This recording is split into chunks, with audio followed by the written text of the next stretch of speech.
और आज फिर आए हैं आप लोगों के बीच एक बहुत बड़ी जानकारी लेकर। जी हाँ दोस्तों, ये जानकारी आप सुनकर आपको शौक लग जाएगा कि आखिर सरकार चाहती क्या है। क्या अब बीएसएनएल वोडाफोन आइडिया का विलय संभव है? जी हाँ दोस्तों, आप ये सही खबर देख रहे हैं कि वोडाफोन पर जो है सरकार का अधिकार होने वाला है। और क्या वह बीएसएनएल में विलय संभव है?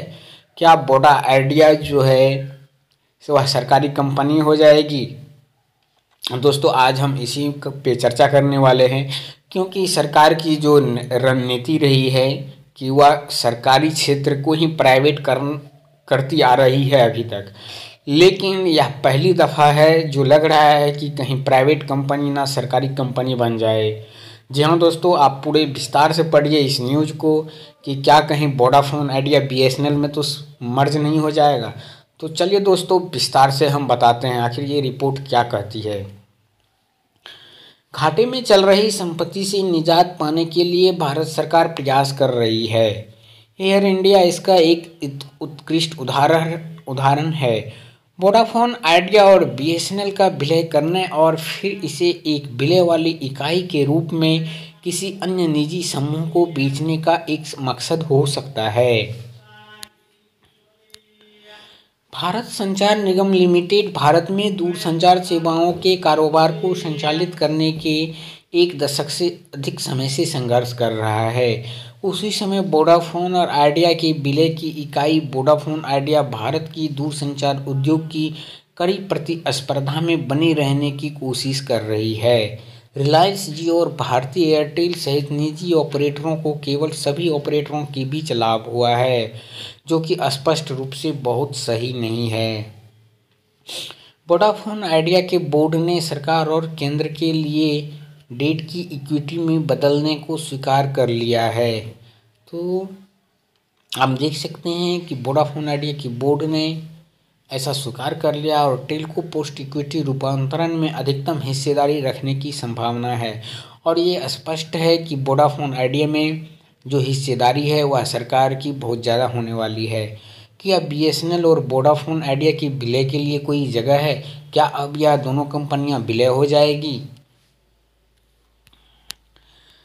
सरकार एक मर्ज की गई इकाई बना सकती है और खरीदार ढूंढ सकती है। तो दोस्तों, अब एक खबर निकल कर आ रही है कि वोडाफोन आइडिया और बीएसएनएल को मिलाकर एक बड़ी कंपनी बनाएगी और इस कंपनी को फिर बेच सकती है। घाटे में चल रही संपत्ति से निजात पाने के लिए भारत सरकार प्रयास कर रही है। वोडाफोन आइडिया और बीएसएनएल का विलय करने और फिर इसे विलय वाली इकाई के रूप में अन्य किसी निजी समूह को बेचने का एक मकसद हो सकता है। इससे पहले कुमार मंगलम बिरला ने वोडाफोन आइडिया में अपनी हिस्सेदारी सरकार को बेचने के अपने इरादे को पहले ही साझा कर दिया था, लेकिन सरकार की इसमें कोई दिलचस्पी नहीं थी। यह सरकार के लिए अच्छा सौदा नहीं होता, क्योंकि बीआई ने अपने कंधों पर कर्ज का पहाड़ जमा कर लिया है। केंद्र घाटे में चल रही एक दूरसंचार कंपनी से दो घाटे में चल रही दूरसंचार कंपनियों में अपग्रेड करना पसंद नहीं करती है। यदि सरकार दोनों दूरसंचार कंपनियों को एक साथ चलाने की कोशिश करती है तो यह सरकार के लिए एक वित्तीय संकट होगा। हालांकि इसका एक विकल्प यह हो सकता है कि सरकार दोनों संस्थाओं को विलय कर नए खरीदार को पैकेज के रूप में पेश करे।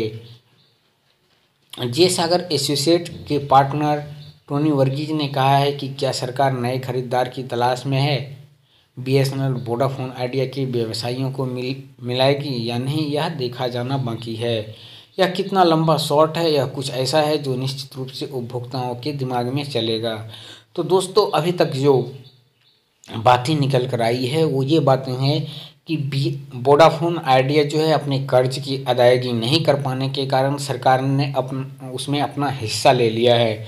जी हाँ दोस्तों, सरकार ने अपना शेयर उसमें लेने के लिए प्लान बना रही है और वह एक तरह से, और सरकार की शेयर जो है जितने भी उसमें शेयर धारक हैं सबसे ज़्यादा इनकी शेयर होने वाली है। तो दोस्तों, अब ये देखने वाली बात है कि सरकार आगे क्या करती है वोडाफोन आइडिया के साथ। क्या बीएसएनएल में मर्ज करती है या फिर उसको सरकार चलाएगी या फिर उसको किसी दूसरे के हाथ में बेच देती है। तो ये देखने वाली बात है। दोस्तों, आप मेरे न्यूज़ में बने रहिए, आप मेरे चैनल को ऐसे ही प्यार देते रहिए। फिर जो निर्णय होगा आप लोगों को ज़रूर बताया जाएगा। तब तक के लिए धन्यवाद।